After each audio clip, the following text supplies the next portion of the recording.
There might be a bright side to Luna Nozawa's Lisa Yamada baby plotline, according to teasers for The Bold and the Beautiful. After the baby is delivered, Bill Spencer, Don Diamont, and Katie Logan, Heather Tom, declare they will be granted custody. Although this child may be the result of deceit and violence, it has the potential to reunite Beatty. Let's discuss potential future developments in the CBS soap drama. Luna Nozawa's cunning.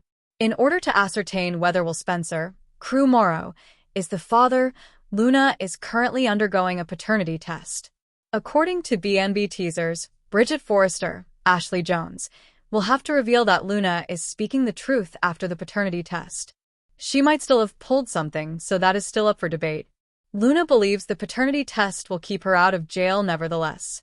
She is mistaken, though, for she is arrested by Deputy Chief Bradley Baker, played by Dan Martin.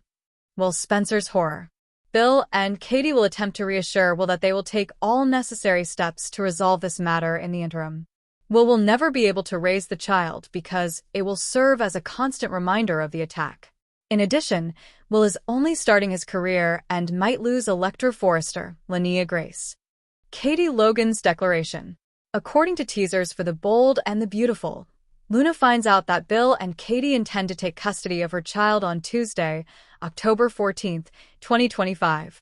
When Luna planned this scheme, this was not what she had in mind. Although Luna would object to Beatty removing her child, I'm not sure what rights inmates have while they're behind bars. Katie is committed to ensuring that Luna doesn't harm the child. That would keep the child in the family, but they have other people to worry about besides Luna. Sheila Carter Sharp, Kimberlin Brown, John Finnegan, Tanner Novlin, Lee Finnegan, Naomi Matsuda, and Penelope Poppy Nozawa, Romy Park, may all have different opinions about what ought to happen to the infant. Will, meanwhile, has a lot to think about. Will won't want to fully leave the child because they are a part of him. Therefore, it appears that Katie has a solid solution to this issue. Will wouldn't have to sacrifice his entire life to get to know his child. The reunification of Bill Spencer's family? The Spencer family is wealthy and powerful. So, if that's what Katie wants, I'm confident they'll gain custody. The baby might reunite them, despite the brunette's reluctance whenever Bill mentions their bond. In addition to ensuring that Luna never interacts with the child, Katie will require assistance in raising this child.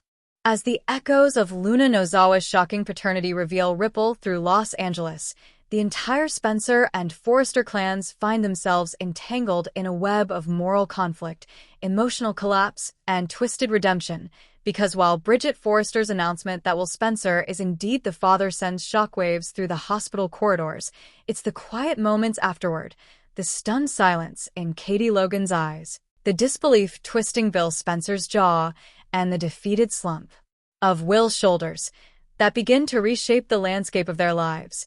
In the sterile hum of the waiting room, Katie's mind races faster than her heartbeat, replaying Luna's smirk when the results were read, convinced there's something dark and deceitful beneath that calm expression, while Bill's instincts, sharpened by years of corporate wars and personal betrayals, tell him the same thing. Luna has played them all, and yet, as he looks toward the nursery window where the sonogram image still hangs on a clipboard, he realizes the baby is innocent, and the child could be the one thing that unites the fractured pieces of his family again.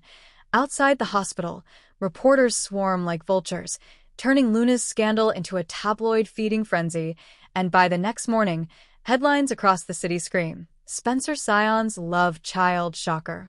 A story that pushes Katie into crisis management mode while dragging Will into a spiral of guilt, shame, and disbelief that the girl he trusted could manipulate him so deeply. Meanwhile, Luna lies in her hospital bed, wrists still marked from the cuffs Bradley Baker had placed before granting her a brief reprieve for medical reasons, but her mind isn't on freedom, it's on control.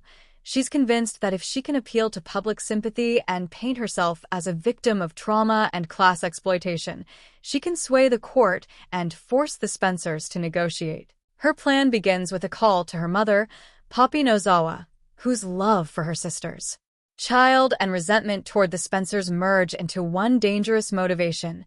Poppy swears she will find a way to make Luna a mother again, no matter the cost. Across town, In Bill's mansion overlooking the Pacific, Katie stands by the window clutching a cup of coffee gone cold, her reflection shimmering in the glass as she replays every conversation she's had with Bill since the baby bombshell dropped. Remembering how he used to hold her, how his eyes softened whenever he spoke of family, and she wonders if fate is offering them one last chance to rebuild what they lost when their marriage collapsed under betrayal and pride. She knows that the world sees her as the compassionate one, the moral compass of the Logans, but she's about to make the hardest choice of her life, taking another woman's baby and justifying it as protection.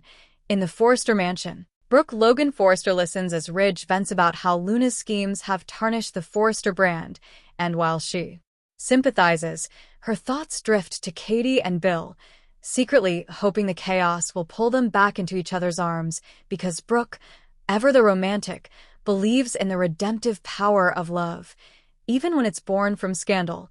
Elsewhere, Will Spencer sits in his father's study, staring at the same desk where Bill once planned empires, his fingers trembling as he rereads the DNA report. Unable to decide whether he's relieved or destroyed by its contents, he flashes back to the night with Luna, the confusion, the drinks, the half-whispered words, and realizes that even if the test says he's the father, the memory still feels poisoned by manipulation.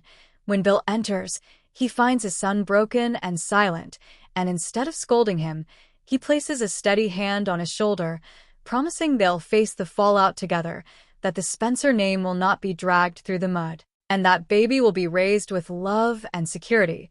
But privately, Bill is already strategizing how to ensure Luna never touches the child again. In a move that stuns everyone, he and Katie announce their intent to seek emergency custody on the grounds of Luna's mental instability, and though some call it cruel, others see it as justice.